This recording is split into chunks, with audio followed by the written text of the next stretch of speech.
Hello everybody. Today we are going to do the toothpick trick to fill in these holes. This is off of a door that the hinge and all the screws were coming out of. I suspect one of the kids or somebody was hanging on the door and swinging back and forth, and it loosened it up. And as you can see, if you take a screw, go stick it in the hole, it just goes right in. So it's not gripping anything and the hinge isn't holding.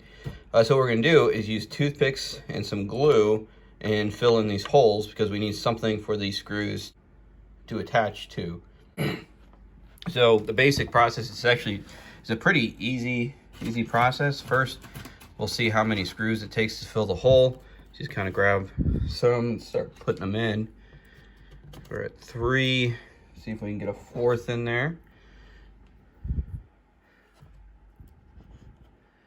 All right, so it'll be 4 holes or 4 toothpicks in each hole. So we're gonna put some glue on these and we'll stick them back in the hole. All right, so we have some toothpicks laid out. We have 4 of them, which we saw for each hole. And then we have some Tight Bond original wood glue. Use whatever you want. I think this was the cheapest one there, so that's what I got. And then we're gonna coat some glue on these guys. You can be liberal. You don't have to do too much with it, but enough to where you know that they're going to be coated. And so I'm going to take this first one, and you can kind of spin it around in that to make sure it's all down there. You come back to your hole, and we'll stick that first one in. You do the same thing with the second one.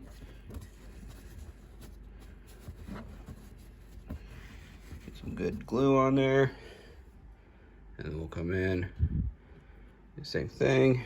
And number 3, get it all glued up. Come back with that one in, and then number 4. And then we'll put number 4 in. And I'm just going to take a hammer.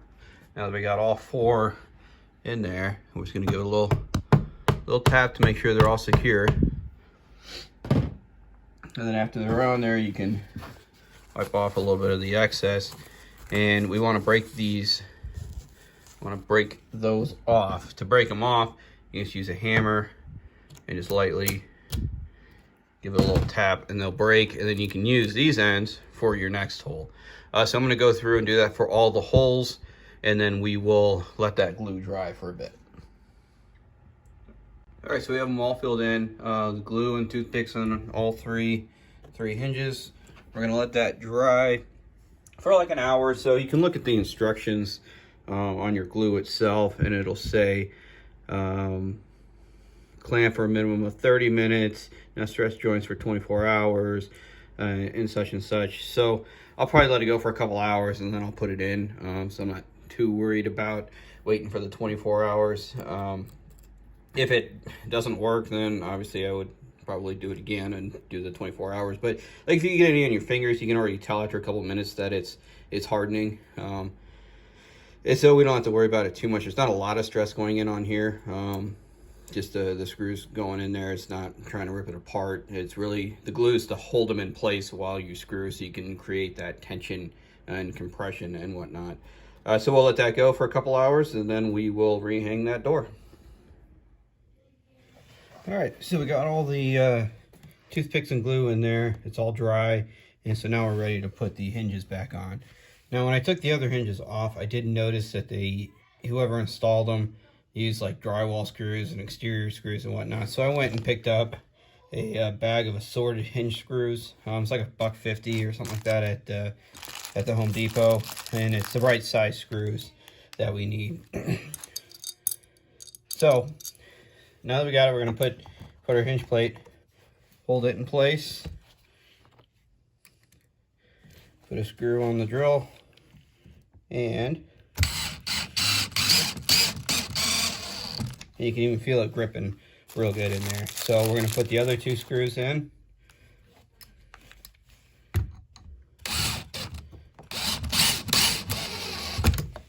And one last one.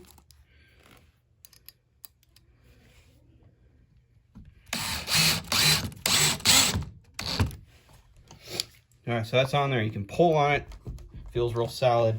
I'm gonna put the other two on, middle and the upper one, and then we'll get the door on and see how it works. All right, so we got the door back on. Hinges are in place. Door closes just like it's supposed to. Opens, there's no rubbing, there's no lifting up, there's working just like it should. So that, my friends, is how we fix pulled out screws on a hinge. If you have any questions or comments or concerns, please leave them in the comments below. Hit like, share, and subscribe to the channel, and we will talk to you soon.